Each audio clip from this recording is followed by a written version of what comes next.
Bismillahirrahmanirrahim.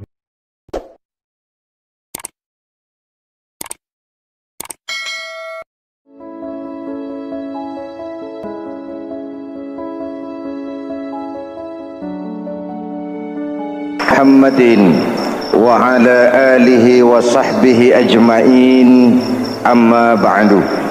Hadirin hadirat ma'asyiral muslimin yang saya cintai, ada sebuah cerita pendek. Seorang pengendara sepeda motor ditangkap oleh Pak Polisi, lalu diperiksa. Ini motor siapa? Pinjam Pak. Helm? Pinjam. SIM? Pinjam. Kata Pak Polisi, tidak boleh begini. Marah yang naik sepeda motor. Pak Polisi bagaimana? Kok tidak boleh? Yang punya saja bilang boleh.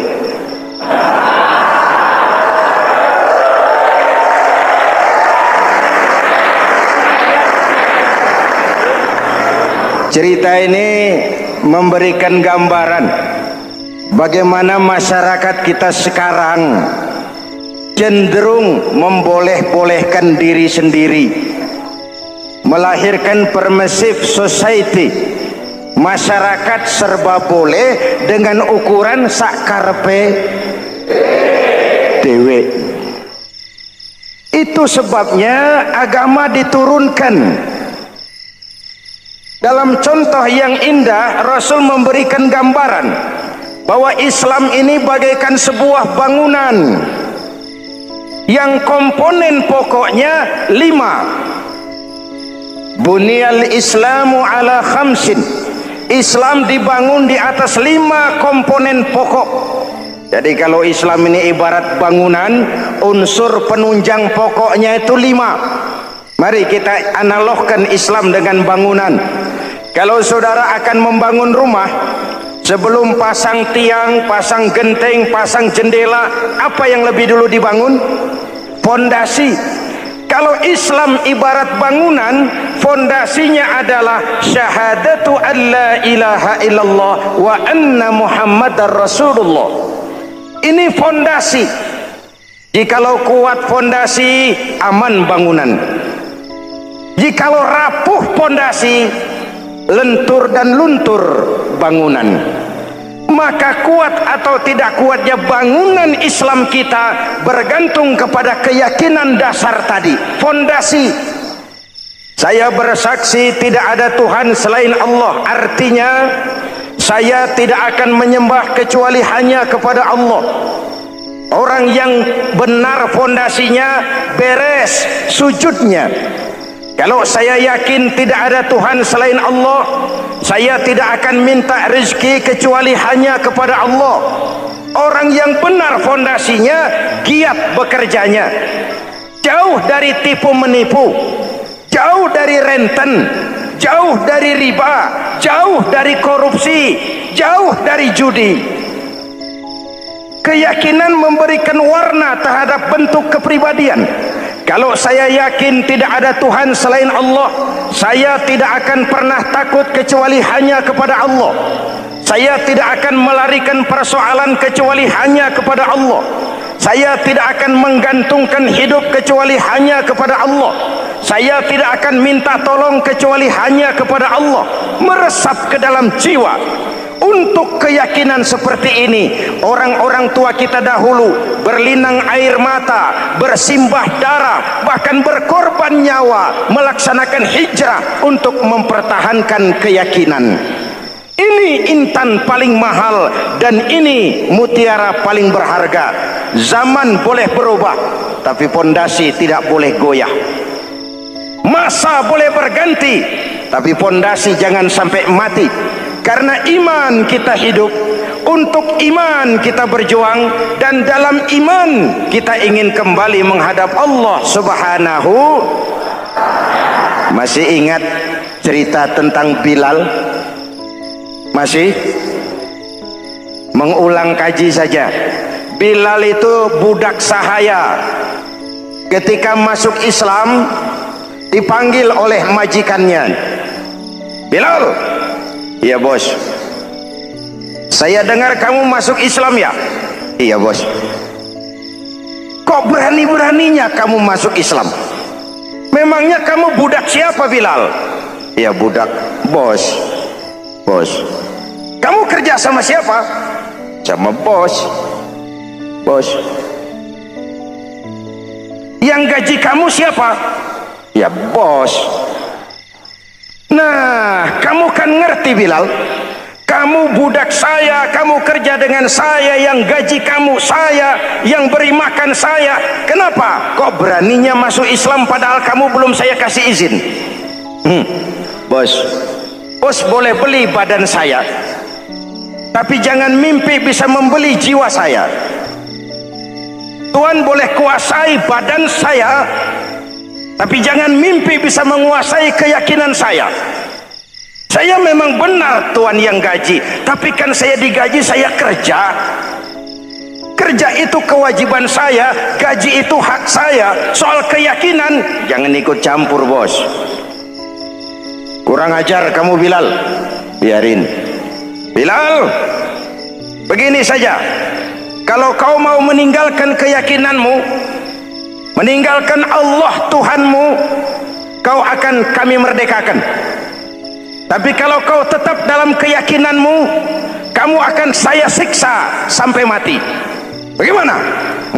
Jangan mimpi bos. Lebih baik mati berkalang tanah daripada hidup bercermin bangkai. Biar saya gugur membela keyakinan daripada hidup jadi penjilat menjual akidah. Itu prinsip.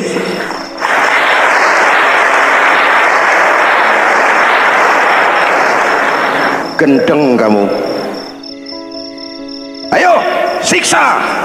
Tangannya diikat, dihimpit dengan batu berat, dijemur dengan terik matahari padang pasir, terkelupas kulitnya, mengalir darah dari sekujur badannya, pecah bibirnya.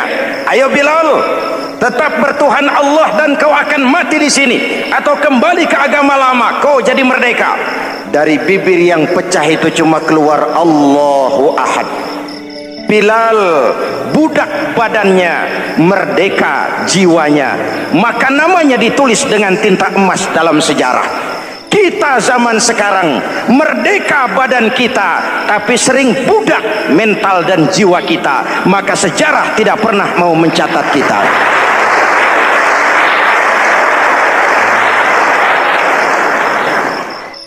Masyarul muslimin yang saya cintai, fondasi sudah. Lalu apa lagi? Mulai memancangkan tiang. Tiangnya 5. Ada tiang namanya zuhur, asar, maghrib, subuh, isya. Tetapi agar bangunan menjadi kuat, ada tiang-tiang tambahan. Namanya rawatib dan nawafil. Rawatib itu ba'diyah atau qobliyah, nawafil itu di luar itu. Agar bangunan menjadi kuat, dibentuk pribadi lewat sholat. Apa filsafatnya? Pertama, sholat itu simbol penyerahan total kepada Allah. Kita ini sudah kontrak. Innallaha astara minal mu'minina anfusahum wa amwalahum bi anna lahumul jannah. Allah telah membeli dari orang-orang mukmin diri mereka, harta mereka, bagi mereka adalah surga. Penjual kita orang beriman, pembeli Allah, dagangannya amwal dan anfus, harganya adalah surga. Jelas? Penyerahan total itu dimulai dengan takbiratul ihram. Shalli fardal isya, Allahu akbar. Arahkan mata ke tempat kita sujud. Jangan lupa kalau sudah di atas, lupa dengan yang di bawah. Sudah jadi genteng, petatang peteteng di atas. Lalu bilang, merasa capek sendiri, kata genteng kepada tiang. Tiang, kamu sih enak, kata genteng. Saya setengah mati di atas. Kehujanan, kepanasan, kadang-kadang anak-anak nakal saya disambitin. Kata tiang, saudara genteng, ngomong jangan sembarangan ya. Kamu kira kamu bisa nongkrong dan nangkring di atas itu gara-gara siapa, Genteng? Kan saya yang sokong dari bawah. Kamu jadi pejabat tinggi, jadi anggota ini, anggota itu. Kami rakyat yang angkat. Jangan sudah di atas kami ditekan. Jangan agama dijadikan topeng untuk kepentingan pribadi. Berpolitik untuk kepentingan agama, ayo. Tapi menjual agama untuk kepentingan politik, itu yang merusak agama.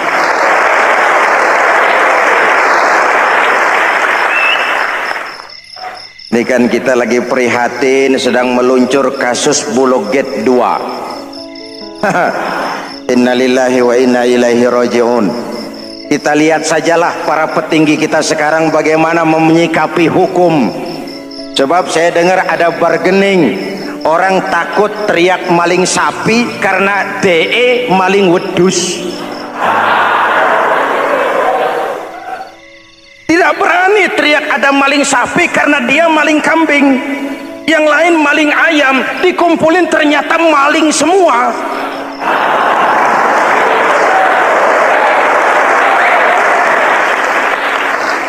Hadirin yang saya hormati, ini melukai rasa keadilan. Oleh karena itu sholat mengajarkan kepada kita dalam posisi berdiri, lihat tempat sujudmu, jangan menteleng terus ke atas lalu lupa dari mana kita berangkat.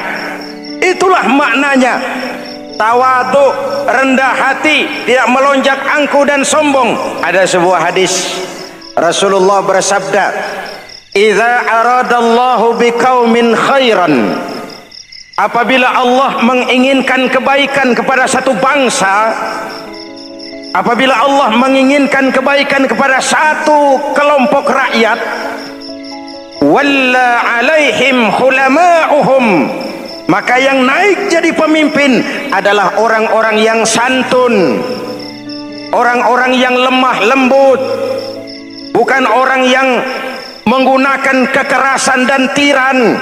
Sedikit-sedikit main pecat, itu terlambat lahir. Mestinya lahir di zaman Hitler, mestinya lahir di zaman Benito Mussolini, atau kalau mau lebih klasik lagi di zaman Fir'aun. Kalau Allah menginginkan kebaikan kepada satu masyarakat, satu bangsa, satu negara, naiklah orang-orang yang santun, yang ngayomi, yang menjadi solusi dan jalan keluar untuk kepentingan rakyatnya, mampu memberikan keteladanan.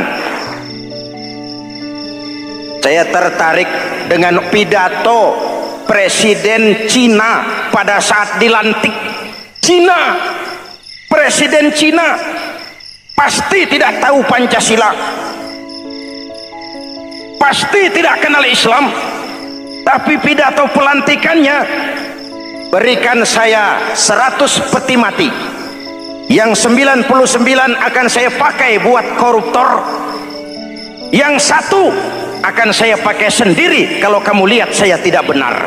Luar biasa.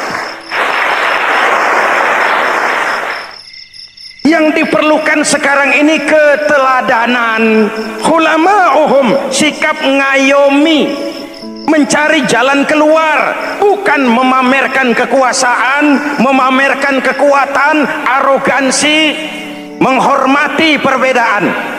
Itu ciri demokrasi. Lalu waqadha bainahum ulama'uhum, yang memutuskan hukum adalah pakarnya, ulamanya, mengambil keputusan secara profesional sehingga rakyat beroleh apa yang namanya kepastian hukum, merasa hidup terlindungi, aman dan nyaman. Lalu yang ketiga, wa ja'alal mala fi askhiyaihim, peredaran harta, pergerakan ekonomi berada di tangan orang-orang yang pemurah, yang tidak mau kaya sendiri, tidak mau senyum di atas penderitaan orang lain, menari di atas bangkai saudaranya. Hadirin yang saya hormati, ini cirinya. Tapi sebaliknya kata Nabi, wa idza aradallahu biqaumin syarran, apabila Allah menghendaki kejelekan, keburukan bagi satu bangsa, walla alaihim sufahauhum, yang naik jadi pemimpin orang-orang durjana, orang-orang kurang ajar, tapi dipoles dengan topeng yang bagus. Ini musim topeng. Musim apa? Topeng. Topeng itu apa perlunya? Menyembunyikan wajah asli. Sekarang ini Dracula berwajah Arjuna. Ini musim topeng. Kita rakyat harus hati-hati dan punya filter, mampu memilah dan memilih. Walla alaihim sufahauhum wa qada bainahum juhaluhum, yang memutuskan hukum, yang mengambil keputusan orang-orang bodoh. Wa ja'alal mala fi bukhalaihim, peredaran harta, peredaran ekonomi jatuh di tangan orang-orang yang bakhil, yang tidak punya konsep menciptakan kemakmuran yang merata bagi seluruh rakyat Indonesia.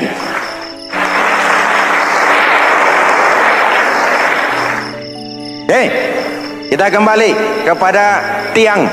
Ini kan lagi cerita tiang tadi ya. Kalau sedang berdiri, lihat tempat sujud, jangan menteleng terus ke atas. Terserang penyakit tamak bin rakus alias serakah. Nah, selesai. Anggota badan yang paling terhormat ini kepala. Ketika sujud, sama rendahnya dengan telapak kaki. Allahu Akbar, yang besar cuma Allah. Apa bedanya saya dengan saudara? Tidak ada, kecuali saya ngomong saudara dengerin. Kita sama-sama beribadah, sama-sama mencari nilai tambah di hadapan Allah. Apa saya lebih penting dari saudara? Belum tentu. Apa saya lebih hebat dari saudara? Belum tentu. Perasaan lebih penting, lebih hebat, lebih jago setan. Jelas? Ayo tundukkan kepala, dia sama rendahnya dengan telapak kaki kita. Yang besar cuma Allah. Allahu Akbar. Lalu diakhiri dengan menebarkan salam. Assalamualaikum warahmatullah. Assalamualaikum warahmatullah. Menebarkan salam, mewujudkan rasa aman, damai, bukan menimbulkan keresahan. Hadirin yang saya hormati, ini karakteristik kita. Selesai sholat, kembali ke masyarakat, ajaran salam diterjemahkan. Apa?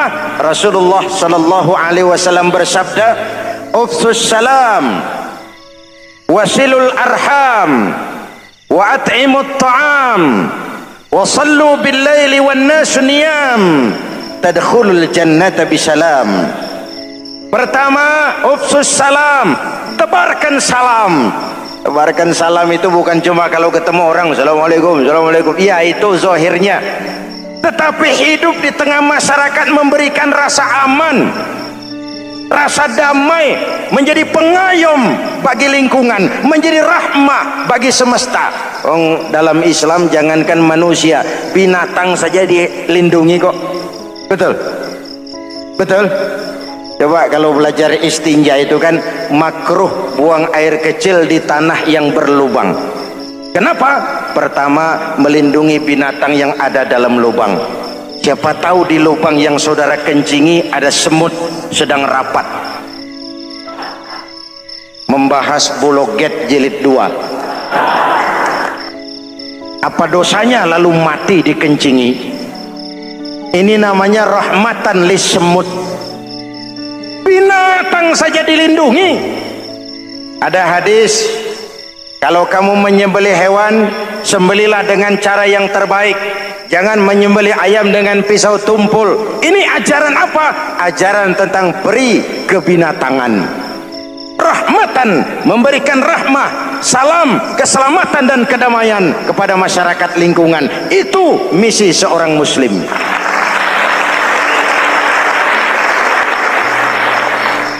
Hadirin hadirat ma'asyiral muslimin yang saya cintai, saya kembali kepada pesan Nabi tadi itu.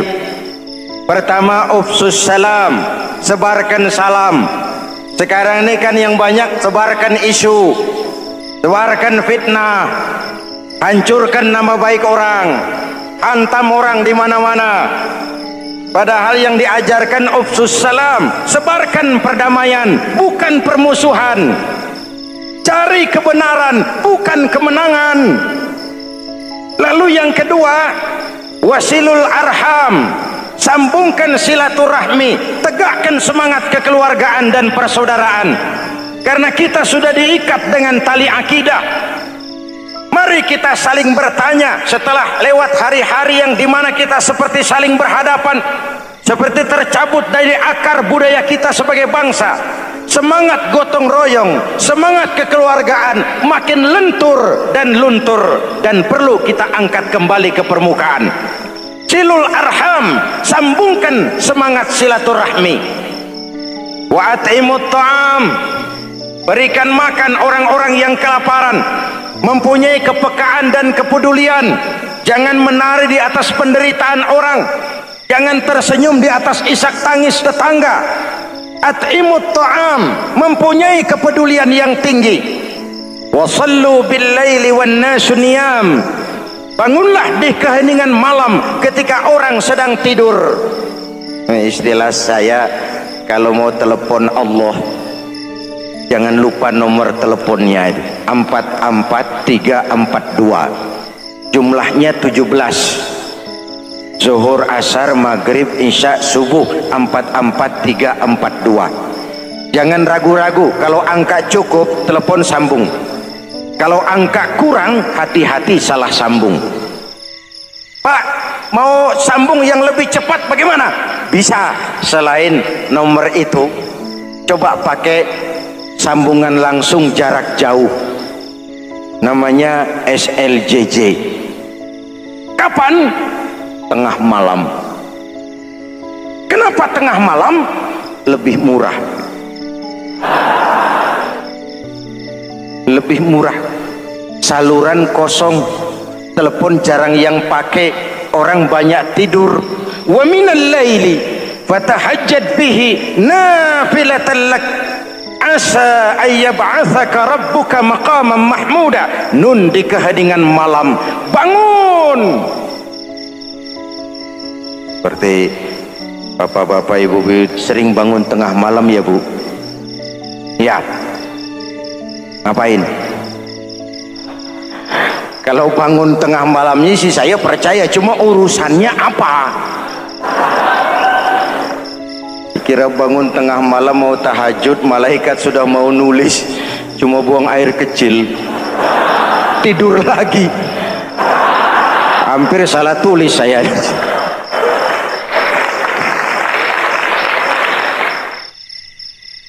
Baik, pondasi sudah Pak, tiang siap. Lalu apa lagi? Nah, rumah itu supaya ada batas, perlu pagar, dinding, tembok. Yang jadi batas, dinding, tembok, puasa. Asyamu junnatun, puasa adalah dinding, benteng yang menyelamatkan manusia jangan sampai menyentuh wilayah lain. Ada batas-batas dan norma yang diindahkan. Selesai tembok, dinding, selesai pagar, selesai. Lah rumah itu supaya bersih kan harus ada kamar mandi, jendela, pintu yang fungsinya membersihkan zakat. Kalau dia zakatul mal, dia bersihkan harta kita.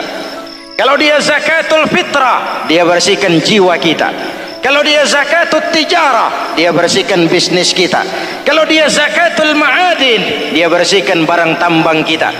Karena itu dalam kitab-kitab fikih dikatakan zakat itu adalah harta yang tu'khazu min aghniyaihim wa turaddu ila fuqaraihim. Diambil dari yang kaya, diserahkan.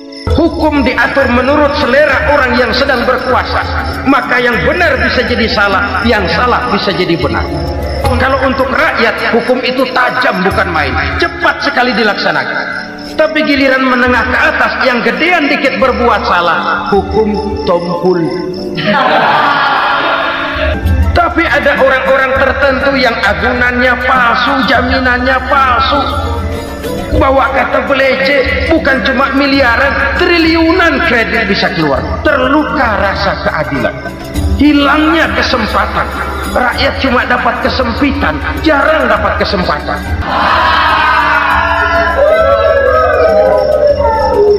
Penjara-penjara berdasi kepala botak yang menguras uang rakyat habis-habisan, enak saja melenggang dalam kehidupan ini. Makin terluka rasa keadilan rakyat. Wa ma hakamu bighairi ma anzalallah illa fasha fihimul faqru. Kalau hukum yang diterapkan sudah menyimpang dari keadilan yang diajarkan Allah, bertebaranlah kemiskinan di mana-mana. Assalamualaikum warahmatullahi wabarakatuh.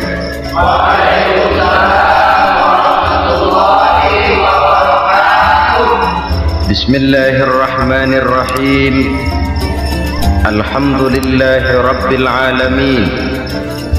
Wassalatu wassalamu ala asyrafil anbiya'i wal mursalin, Sayyidina wa maulana Muhammadin wa ala alihi wa sahbihi ajma'in, amma ba'du. Saudara-saudara kaum muslimin rahimakumullah, sebagai bangsa kita tengah menghadapi berbagai bencana, baik di bidang ekonomi maupun di bidang politik. Adalah potret kehidupan sehari-hari. Kita menyaksikan peristiwa-peristiwa yang memilukan dan memalukan. PHK terjadi di mana-mana, pengangguran meningkat, harga-harga membumbung tinggi, daya beli rakyat semakin lemah. Sementara di bidang politik, kejadian-kejadian memberikan indikasi bahwa persatuan dan kesatuan kita sebagai bangsa dewasa ini tengah berada dalam ujian yang berat. Pada jumpa kita kali ini, tanpa bermaksud untuk mencari kambing hitam dari bencana yang kita hadapi, saya ingin menyampaikan sebuah hadis yang diriwayatkan oleh Imam At-Tabarani dari Ibnu Abbas bahwa Rasulullah sallallahu alaihi wasallam bersabda, khamsun bi khamsin. Ada 5 perkara yang dapat menimbulkan 5 macam bencana. Mari kita renungi hadis ini satu demi satu sebagai bahan introspeksi buat kita semua dalam menghadapi bencana yang tengah berlaku sekarang ini. Yang pertama, manaqasa qaumul ahda illa sullita alaihim aduwwuhum. Apabila suatu kaum sudah mengingkari janjinya, maka mereka pun akan dikuasai oleh musuh-musuh mereka. Sederhana saja nampak kalimat dalam hadis ini. Apabila orang sudah mengingkari janji, mereka akan dikuasai oleh musuh-musuh mereka sendiri. Dan musuh kita yang paling utama saat ini adalah kemiskinan dan kebodohan. Kenapa itu terjadi? Karena kita mengingkari janji kita sendiri. Di saat awal-awal berdirinya Orde Baru, kita pernah berjanji untuk melaksanakan Pancasila dan Undang-Undang Dasar 45 secara murni dan konsekuen. Kita berjanji bahwa kita akan menegakkan pemerintah yang bersih dan berwibawa. Itu semua pada permulaannya. Waktu demi waktu berjalan, kita lupa dengan janji yang kita ucapkan itu. Ketuhanan yang Maha Esa kita ucapkan, tapi kesetanan yang luar biasa yang kita lakukan. Kemanusiaan yang adil dan beradab yang kita dengungkan, tetapi kemanusiaan zalim dan biadab yang kita praktekkan. Sederhana saja saudara, hampir setiap pejabat pada posisi-posisi kunci, di awal-awal ia memangku jabatan itu, biasanya ia mengucapkan sumpah dengan lafaz demi Allah bahwa dalam melaksanakan jabatan ini saya tidak akan menerima hadiah atau pemberian dalam bentuk apapun. Itu pada permulaannya. Lama-lama rupanya hadiah itu asik juga, mulai diterima. Lama-lama dirasa kurang, mulai menagih, dan akhirnya terjadilah praktek yang disebut suap menyuap, semir menyemir, dan lain sebagainya. Kalau ini sudah menjadi kenyataan, bagaimana kita mau menegakkan pemerintah yang bersih dan berwibawa? Undang-Undang Dasar 45 menyatakan bahwa bumi, air, dan seluruh kekayaan negara dikelola oleh negara bagi sebesar-besar kemakmuran rakyat. Yang terjadi adalah bahwa kita merasa mewakili rakyat untuk menikmati harta dan kekayaan negara, sehingga rakyat banyak tidak bisa ikut menikmatinya. Menumpuklah harta itu sehingga terjadilah pepatah, gunung ditimbun, sumur digali. Yang kaya semakin kaya, yang miskin semakin terpuruk. Kita ingkar dengan janji yang kita ucapkan di awal-awal kita bergerak. Kita ingkar dengan janji pada saat kita mengatakannya dengan menyebut nama Allah, dengan mempertaruhkan nama Tuhan, sehingga pada akhirnya jabatan pun mengalami tender. Sudah menjadi rahasia umum, orang mau jadi lurah mesti mengeluarkan uang, mau jadi camat mesti mengeluarkan uang, mau jadi wali kota, bupati, bahkan gubernur, itu ada pasarannya. Secara logika, kalau orang memperoleh satu jabatan karena banyak mengeluarkan uang, tentu pada saat ia mengeluarkan uang, ia sudah punya pemikiran, modal pasti pulang, modal pasti kembali. Kalau orang memperoleh suatu jabatan karena banyak mengeluarkan uang, maka langkah pertama yang dia lakukan setelah memangku jabatan itu ialah bagaimana uang bisa kembali, bagaimana modal bisa pulang. Kalau modal sudah pulang, pikiran berikutnya bagaimana supaya dapat untung. Lalu kapan mau bekerja untuk kepentingan rakyat? Itu nomor 18. Kemudian kalau ada proyek-proyek besar, pertanyaannya ialah bukan apakah proyek ini bermanfaat bagi rakyat, apakah proyek ini layak untuk diteruskan, tetapi yang jadi pertanyaan paling utama ialah bagian saya berapa duit dari proyek ini. Kita bisa lihat proyek mega proyek lahan 1 juta hektar di Kalimantan Tengah, triliunan rupiah, dan proyek itu gagal. SD Impres bulan ini diresmikan, bulan depan retak. Jembatan-jembatan bulan ini gunting pita, bulan depan runtuh. Kita ingkar dengan janji.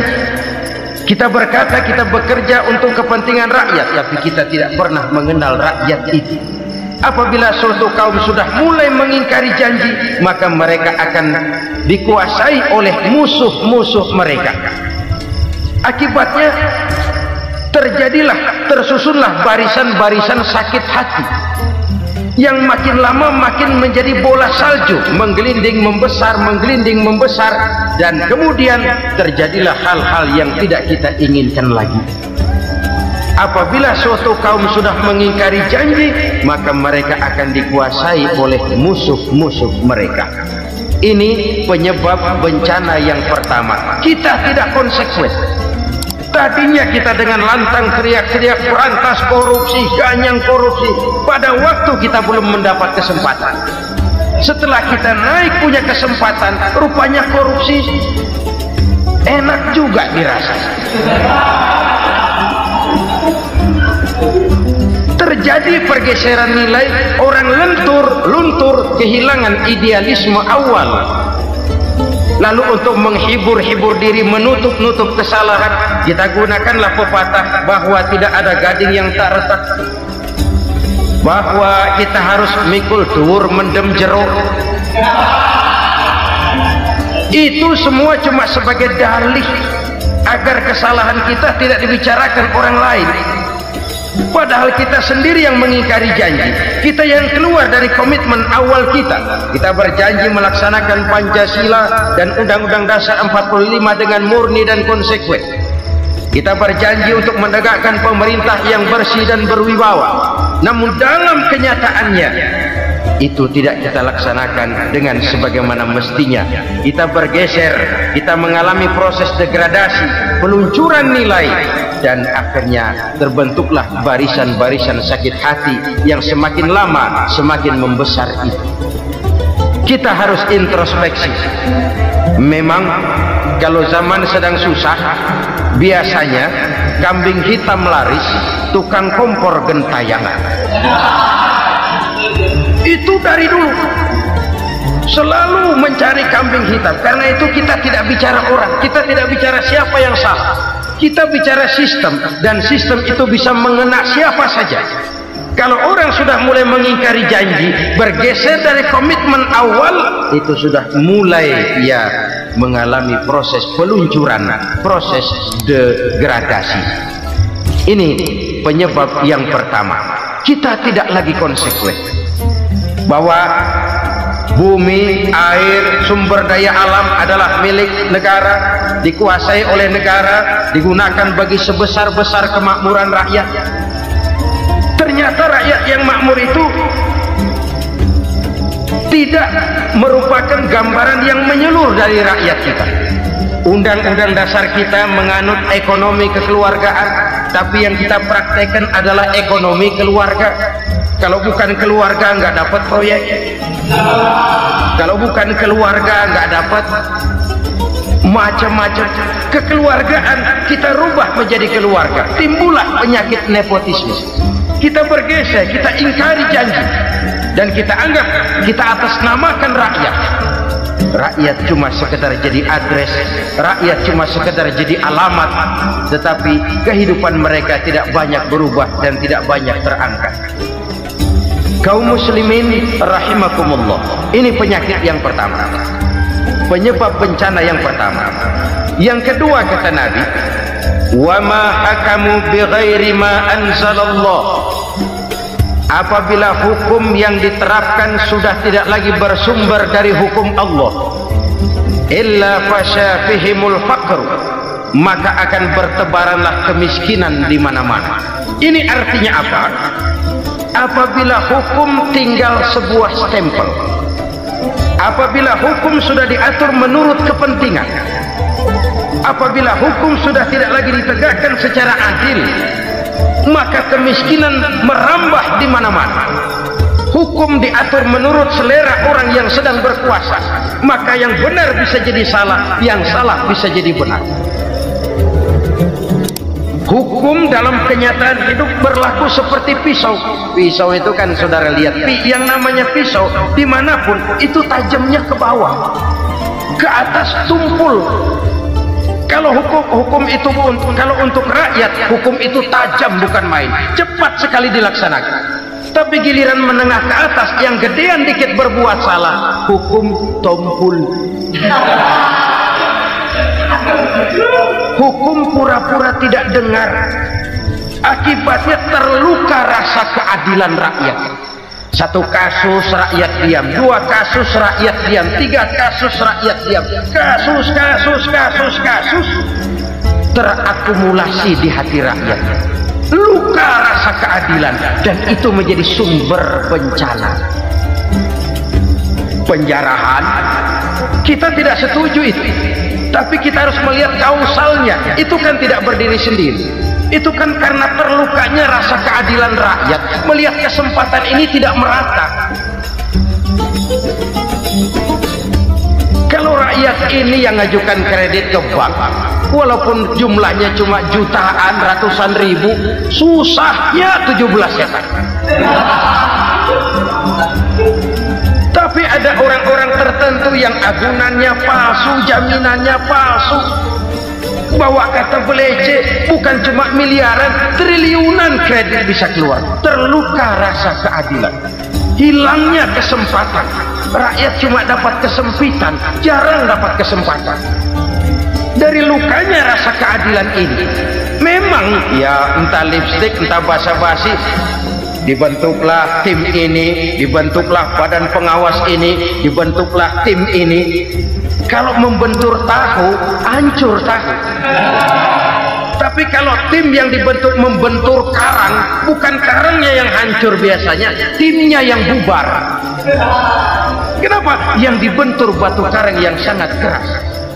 Kita main-main dengan hukum, kita tidak konsekuen dengan hukum, luka rasa keadilan, dan itu terakumulasi.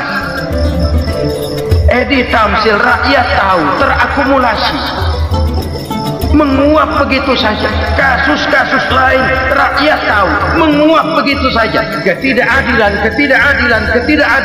terakumulasi, mengendap di hati rakyat, menunggu ledakan. Pada saat sumbu meledak, rakyat tidak bisa dibendung lagi. Oke, kita tidak setuju dengan penjarahan, tapi jangan melihat itu sebagai peristiwa yang berdiri sendiri. Kenapa itu terjadi? Kausalnya kenapa? Oke, kita tidak setuju memang, tapi yang dijarah oleh rakyat kan memang cuma untuk perut. Yang dijarahkan beras, yang dijarahkan televisi, yang dijarahkan kulkas yang masih bisa dihitung, yang memang real untuk kebutuhan rakyat. Penjara-penjara berdasi kepala botak yang menguras uang rakyat habis-habisan, enak saja melenggang dalam kehidupan ini. Makin terluka rasa keadilan rakyat. Apabila hukum yang diterapkan sudah menyimpang dari keadilan yang diajarkan Allah, fasyafihimul fakru, bertebaranlah kemiskinan. Aneh, memalukan, memilukan. Sebuah negara agraris yang katanya pulaunya hijau royo-royo, Gemari Palau Jenawi Toto Tentem Kertora Harjo, yang tahun 93 pernah mendapat penghargaan dari FAO, Badan Pangan Sedunia, sebagai negara yang berhasil dalam swasembada pangan. Sekarang ini kita terpaksa betul beli beras dari Vietnam, beli beras ke Kamboja, beli kedelai dari Kamboja. Kenapa? Lahan sawah kita habis ditanami pabrik. Teknologi kita, teknologi loncatan yang non-applied, tidak terpakai oleh kita. Lantas lahan yang tidak bisa kita tanami, kita paksakan lahan-lahan gambut menjadi tanah pertanian yang subur dengan biaya triliunan, dan kita gagal. Kita cari jarum dan kapak hilang. Kita mau jadi negara industri dengan loncatan teknologi yang maju, kita lupakan pola pijak kita sebagai negara agraris, dan akhirnya kita kecolongan. Lihatlah dewasa ini, rakyat kita antri sembako di mana-mana. Di sebuah negara agraris, ketidakadilan melahirkan kemiskinan, kemiskinan moral dan kemiskinan material. Kemiskinan moral, rakyat nggak percaya lagi sama pejabat. Rakyat mengalami krisis figur. Orang ala lu ngomong dah sama ember.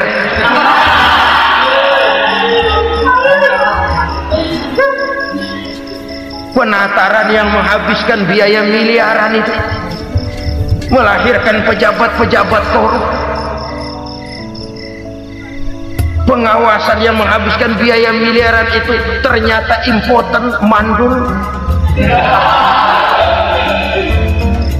Kemiskinan moral. Jujur saya berkata, saudara-saudara, setelah pintu reformasi dibuka, itu yang masuk memang macam-macam. Ada yang memang punya tujuan murni, konsekuen, dan punya konsep. Ada yang nunggu di tikungan, begitu mobil lewat nyamber pintu, berangkat ikut reformasi. Ada yang memanfaatkan momentum, mumpung, untuk nyampein unek-unek, ngerti enggak, pokoknya ngomong, sehingga keadaan semakin rancu, kebingungan semakin menjadi-jadi, masalah yang paling urgen tidak terselesaikan. Sekarang ini orang berpikir mendingan jadi pala ular daripada jadi buntut macan. Buntut macan memang hebat macan, tapi kalau buntutnya cuma ugel-ugel di belakang buat apa? Mendingan jadi kepala ular kecil juga nyaplok. Artinya ya biar kecil juga kalau punya partai kan gagah. Lalu rame-rame bikin partai kayak bikin arisan. Orang makin mengalami dislokasi. Semua mau jadi pahlawan, semua mau nomor satu, semua ngomong. Iya kalau bidangnya, kalau bukan makin rancu. Marilah lewat kesempatan ini saya mengajak kita untuk tahu diri. Biarkan politisi ngomong politik, biarkan ekonom menata ekonomi, biarkan praktisi bicara soal hukum, biarkan rakyat munajat, istighfar, mohon pertolongan Allah. Tahu diri kita. Kalau memang ayam, kukuruyuk aja dah. Kalau memang kucing, ayo ngeong. Kalau kambing, silahkan ngembe. Udah tahu ayam, ngeong bunyinya. Suaranya palas, orang nggak ngerti, bingung, makin menjadi-jadi. Ibarat kesebelasan sepak bola bangsa kita sekarang ini, rame-rame mau bikin gol, kiper ikut nyerang sekarang. Memilukan dan bahkan memalukan. Wa ma hakamu bighairi ma anzalallah illa fasyafihimul fakru. Kalau hukum yang diterapkan sudah menyimpang dari keadilan yang diajarkan Allah, bertebaranlah kemiskinan di mana-mana. Coba sekarang ini, yang punya duit bingung, apalagi yang kagak punya duit. Yang pengusaha gede ngeluh, apalagi yang pengusaha pas-pasan. Yang kagak punya beras, yang punya beras saja masih bingung, apalagi yang nggak punya beras. Ini sudah demikian merata. Dulu kita kagum mendengar konglomerat kelas wadah, kelas-kelas yang seakan-akan cuma ada dalam khayalan mereka, punya kekayaan miliaran dolar, triliunan. Sudahlah, seolah-olah nggak terjangkau sama kita. Weh, ternyata yang gede-gede itu juga gede utangnya.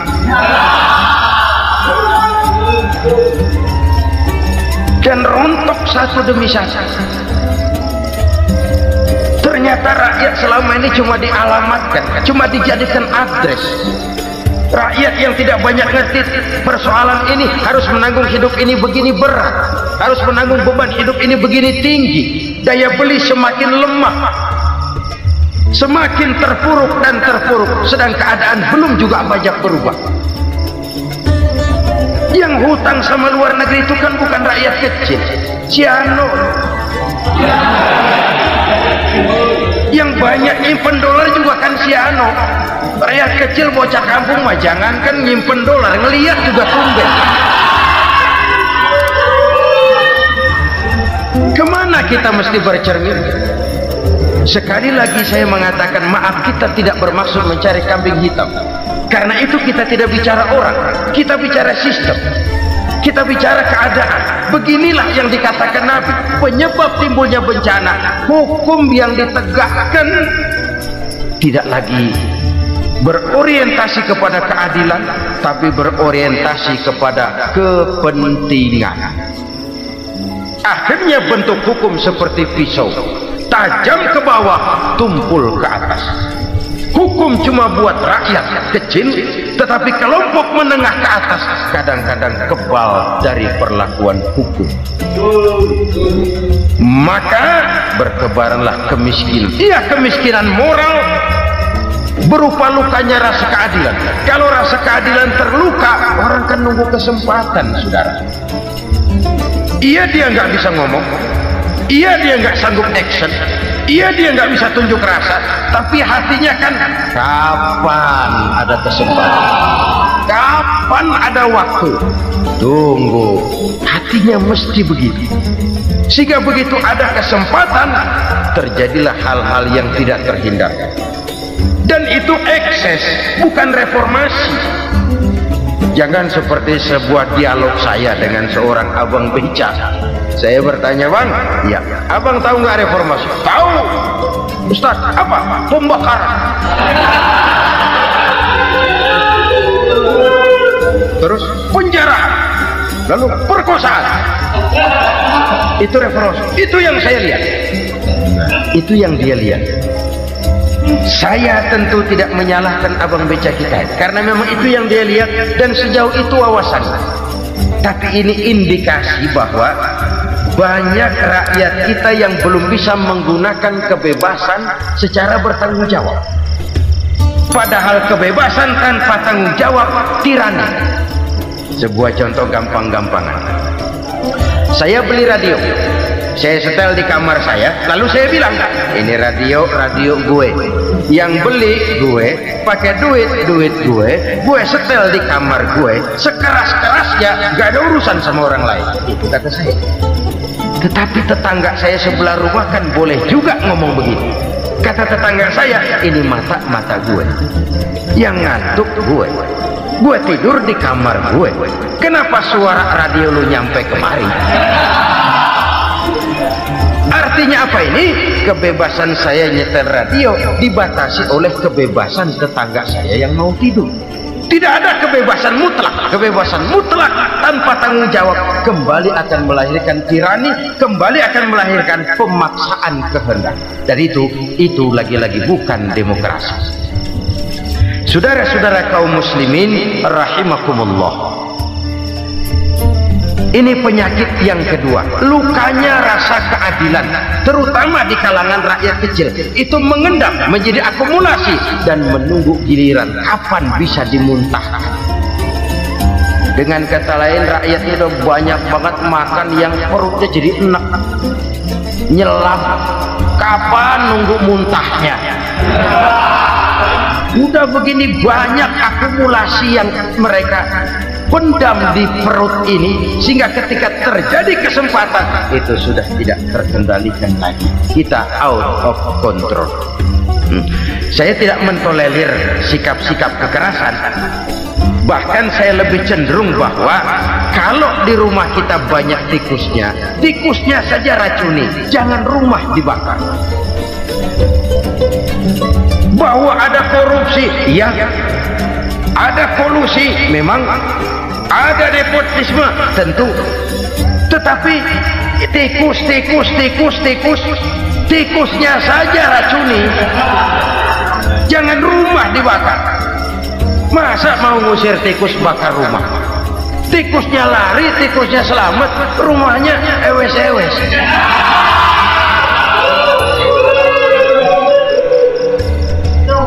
Tikus selamat, rumah nggak punya, masalah nggak terselesaikan dengan sebagaimana yang kita harap.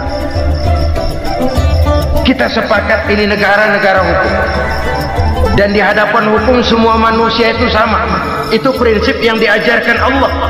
Al-musawat bainan nas fi takalifil ahkam. Semua manusia sama dalam berhadapan dengan hukum Allah Subhanahu wa ta'ala. Kalau hukum sudah pandang bulu, itu jelas yang enak yang banyak bulunya. Siapa yang banyak bulunya? Monyet. Kalau hukum pandang bulu, monyet keenakan. Saudara-saudara kaum muslimin rahimakumullah, introspeksi. Mari kita bercermin bagaimana perjalanan hukum selama ini. Kalau introspeksi ini kita temukan, lalu ada upaya untuk memperbaiki diri.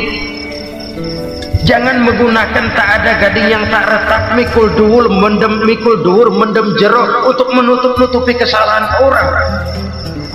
Padahal kesalahan itu sedemikian besar. Padahal rakyat kita tiap hari antri sembako. Ada yang sehari sekali makan, ada yang makan sudah bercampur tiwul, ada yang nasi sudah dicampur pisang, balik jadi orok lagi. Macam-macam upaya rakyat untuk menangsal perut ini. Lalu rakyat ditenang-tenangkan, lebih baik puasa Senin Kemis sambil menghadapi krisis ekonomi. Kenapa rakyat yang disuruh puasa? Kenapa bukan pejabatnya yang puasa lebih dulu untuk kemakmuran rakyat? Kalau rakyat yang memang perutnya udah gepeng disuruh puasa, makin krempeng perut. Artinya pejabat harus punya sense of politics. Ya tidak ada. Puasa itu kan tidak cuma Senin Kemis saja. Puasa itu puasa perasaan, puasa menghargai perasaan yang sedang kondisi yang sedang dihadapi oleh rakyat. Bagaimana rakyat yang tengah antri sembako melihat pejabatnya lewat dengan mobil yang harganya sampai 1 miliar. Oh, inilah pemimpin saya. Luka lagi rasa keadilannya. Kita tidak tengah rasa. Puasa dalam artian itu pun akan menolong menegakkan semangat kebersamaan, membentuk semangat kebersamaan. Saudara-saudara kaum muslimin rahimakumullah, penyebab bencana yang ketiga dikatakan oleh baginda Nabi,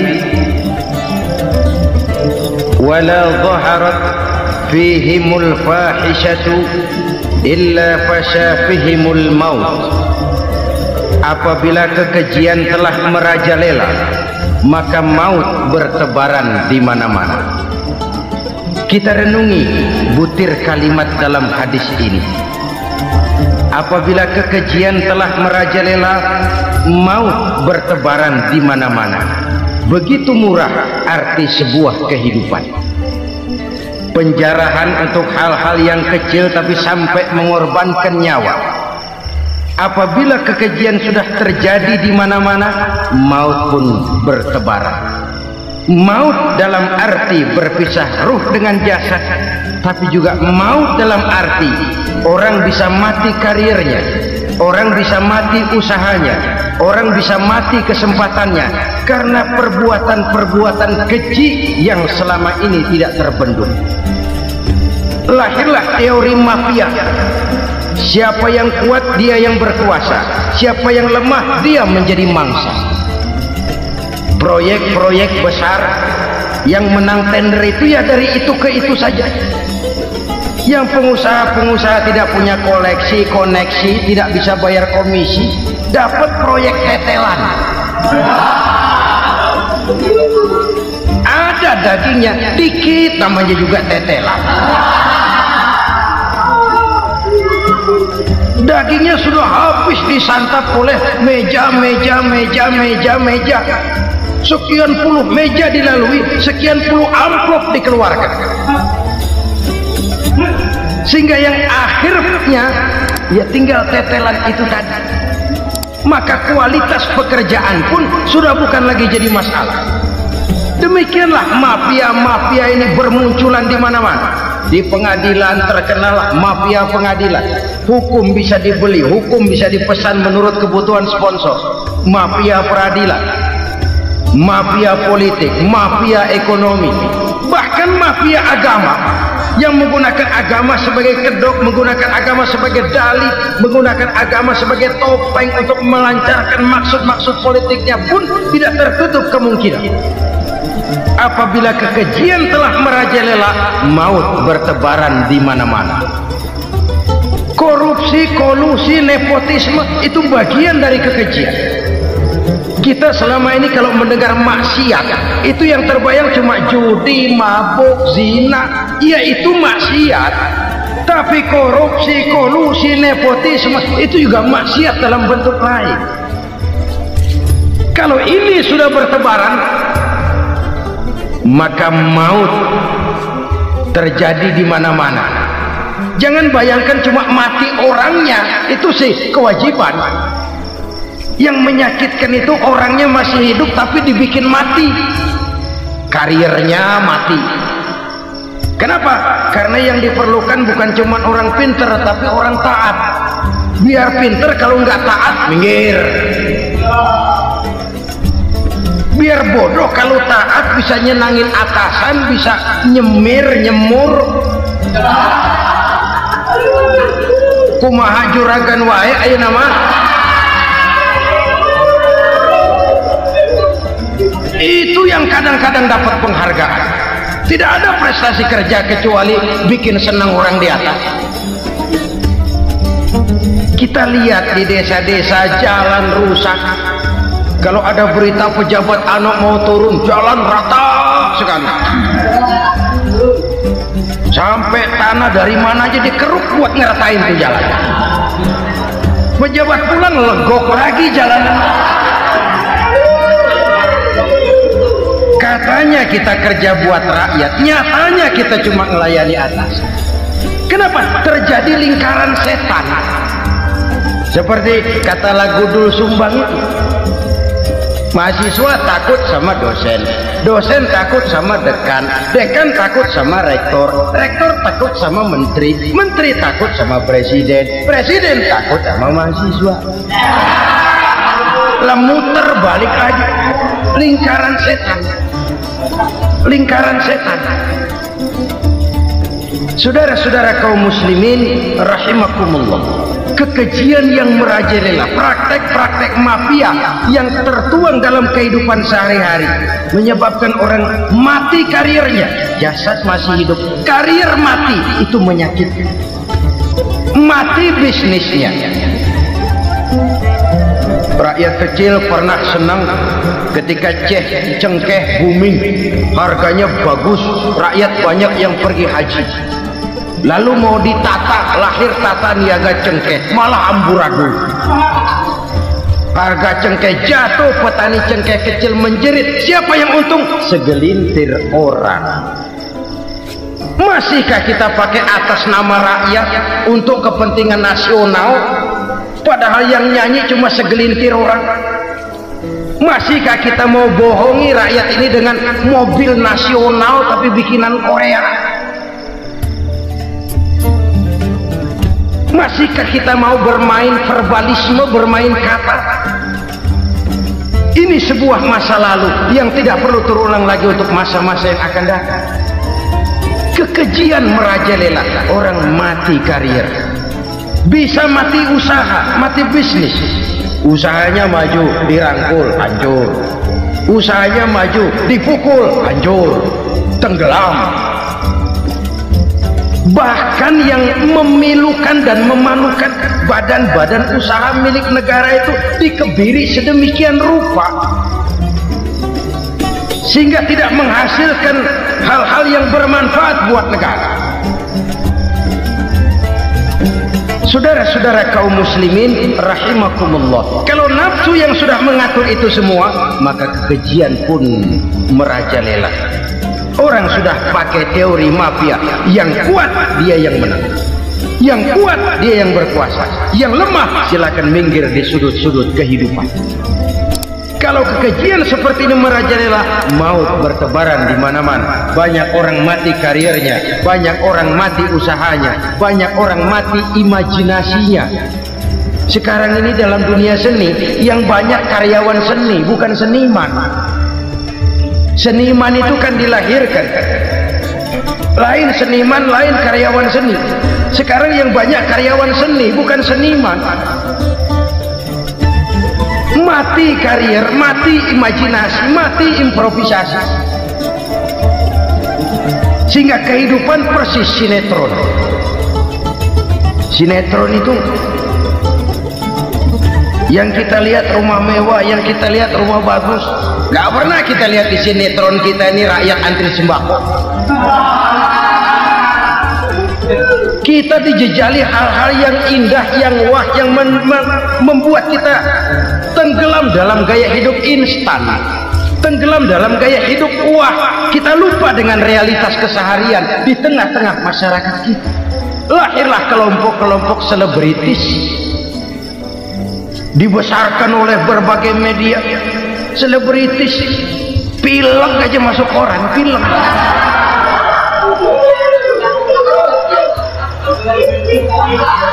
Rakyat yang pingsan antri beras nggak masuk koran. Rakyat yang semaput antri minyak nggak masuk koran. Selebritis panok masuk koran.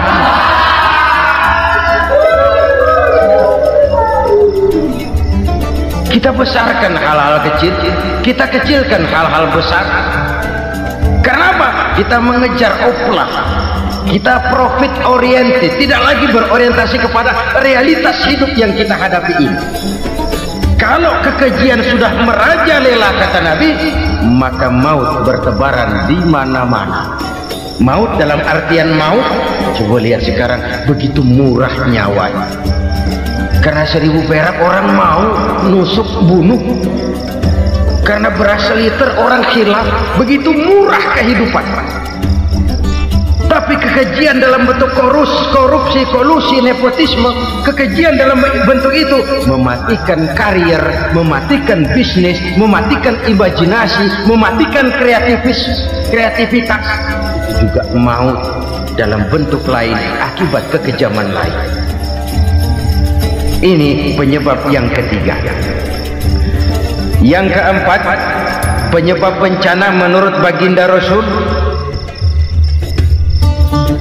wala tukhfiful mikyala illa muni'un nabat. Apabila timbangan sudah dicurangi, maka tercegahlah tumbuh-tumbuhan. Apabila timbangan sudah mulai curang, maka terjadilah musim paceklik. Apabila bisnis sudah bergaya mafia tadi itu, kecurangan-kecurangan terjadi, tender di balik pintu, yang dimenangkan cuma kelompok-kelompok yang bisa memberikan presentasi yang besar, muni'un nabat, terjadilah paceklik. Paceklik, panen gagal, wereng, ya wereng, kemarau panjang, it's okay, air sulit, iya. Tetapi kan semua itu ada yang ngatur. Kemarau ada yang ngatur, belalang itu ada yang ngatur, air itu juga ada yang ngatur. Yang ngatur itu yang serba maha. Kalau ia murka melihat kecurangan timbangan, Allah itu kalau murka kan gampang saja, tinggal komandoin belalang, lang, hancurin pesawat. Konvoy belalang, konvoy. Allah tinggal ngutik. Angin El Nino mampir lo ke Indonesia, hujan nggak turun-turun, kemarau panjang. Jadi kalau musim kemarau kan namanya anginnya El Nino. Kalau musim hujan anginnya namanya La Nina. Cakep namanya, kejem orangnya. Saudara lihat Cina sekarang sedang kena La Nina, banjir besar, ribuan orang meninggal. Dia mah ribuan mati kagak berasa, rakyatnya miliaran. Bangladesh lagi ngalami La Nina, India lagi ngalami La Nina. Angin, hujan, kemarau, belalang itu kan ada yang ngendaliin. Kuncinya bukan di belalangnya, kuncinya bukan di peredaran matahari berputar, kuncinya di atas yang mengatur semua itu. Kalau timbangan sudah mulai curang, pengusaha sudah nggak mau jujur, apa enggak bikin perut jadi mual. Begitu rakyat antri sembako pingsan nggak dapat beras, sementara beras ditumpuk-tumpuk sampai membusuk. Kemana hati nuraninya? Kemana akal pikirannya? Kemana mereka yang berbuat atas nama rakyat tapi melihat rakyat susah tidak tergerak hatinya? Saudara-saudara kaum muslimin rahimakumullah, sekian dulu jumpa kita kali ini. Mudah-mudahan yang saya sampaikan dari hadis riwayat Imam Tabrani ini menjadi bahan introspeksi buat kita semua. Tidak akan seorang muslim jatuh dua kali di tempat yang sama. Semua merupakan pelajaran untuk kita jadikan introspeksi guna menata hari esok yang lebih baik daripada hari ini. Reformasi harus terus berlanjut, tidak bisa dan tidak perlu dikendalikan, tapi harus tetap dengan landasan akhlakul karimah sesuai dengan budaya kita sebagai bangsa. Terima kasih atas perhatian saudara, mohon maaf atas segala kekurangan. Jumpa lagi lain kesempatan insyaallah.